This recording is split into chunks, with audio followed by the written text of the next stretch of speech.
Hello everyone, welcome to video 5 of season 3. In this video we're going to look at different from, different to and different than, and find out why this causes so much difficulty for English speakers. Let's go.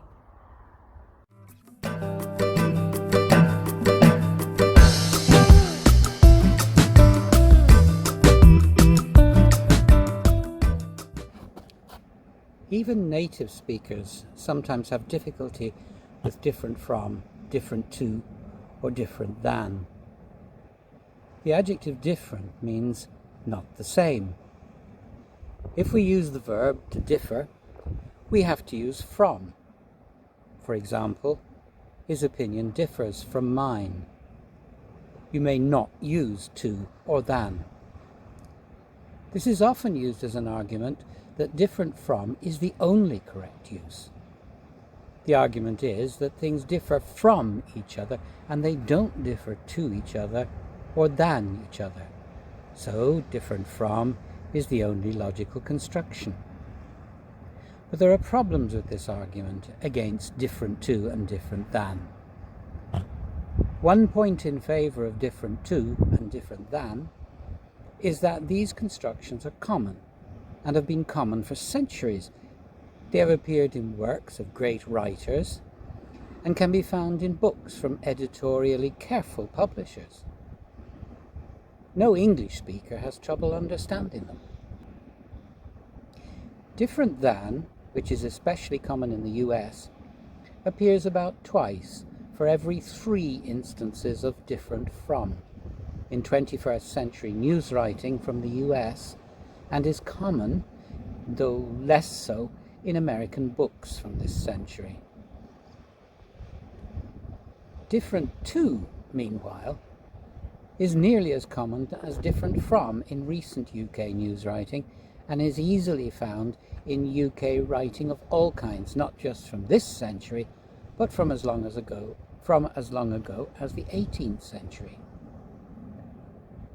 When we compare 2 or more items, it is usually followed by from. We also use different to, especially in speaking. Adam is so different from his brother. So different to or from his brother. This house is very different from or to your last one. In American English, it is also common to say different than. This tea tastes very different than the one I usually drink, or very different from or to the one I usually drink. In British English, people often say different than before a clause, but many speakers consider this to be incorrect.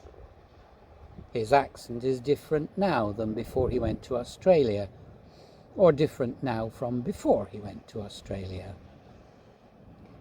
The phrase primarily means in comparison to or in contrast with, and these senses are perfectly in keeping with the word's use in different than.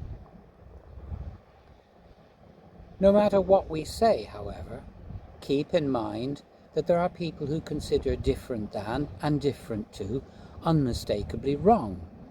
So it's a good idea to approach these phrases with caution in writing for work or for school. If you like this channel and find it useful, please give it a thumbs up, and also click the subscription button down here and the notification bell so that you can be notified when I post a new video. You can also make a donation to the channel by PayPal by clicking on the link that's down in the description over here. I hope to see you here again soon. Bye bye.